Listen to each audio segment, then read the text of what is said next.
नमस्कार दोस्तों, आइए जानते हैं मनुष्य को कौन सा 5 पाप करने से नर्क से बड़ी सजा भुगतनी पड़ती है। प्रकृति के नियम अनुसार यह मानव शरीर विशेष रूप से आत्मा संरक्षण के लिए मिलती है, जिसे कर्म योग, ज्ञान योग या भक्ति योग से किसी एक विधि से प्राप्त किया जा सकता है। योगियों के लिए यंत्र संपन्न करने की कोई आवश्यकता नहीं रहती है, क्योंकि वे पाप पुण्य से परे होते हैं। किंतु जो लोग इंद्रियवती से जुड़े हुए हैं, उन्हें पूर्वक यज्ञ के द्वारा शुद्धिकरण की आवश्यकता रहती है। भविष्य पुराण के अनुसार पृथ्वी पर जन्म लेने वाले हर प्राणी को तन, मन और वचन के लिए किए गए बुरे कर्मों का फल भुगतना पड़ता है। कुछ लोग महापाप माने जाते हैं, जिन्हें करने से नरक से बड़ी सजा भुगतनी पड़ती है। जो मनुष्य दूसरे की वस्तु हड़पने या चुराने का प्रयास करता है, वह महापापी माना जाता है। किसी और की वस्तु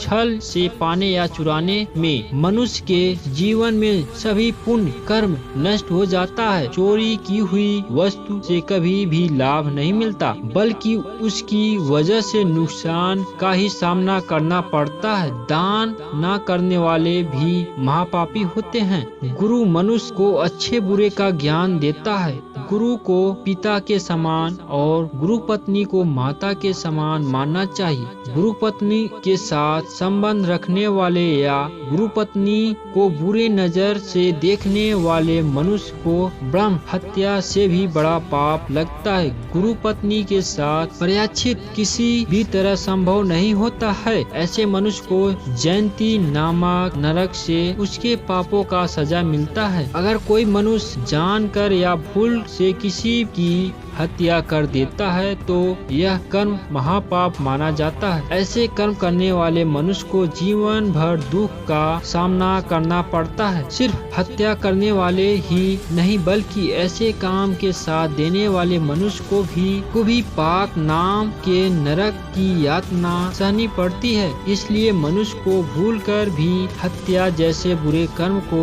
भाग नहीं लेना चाहिए। मादक पदार्थ और शराब से दूर रहना चाहिए। अन्य व्यक्ति महापापी भी भागी बन जाता है। नौकरी से बुरे व्यवहार, पशु पक्षियों और जुल्म और प्राण की हत्या करना भी महापाप की श्रेणी में आता है। आप लोग जान ही गए हैं इस महापाप के बारे में, तो लाइक सब्सक्राइब करना ना भूले। सुनने के लिए थैंक यू।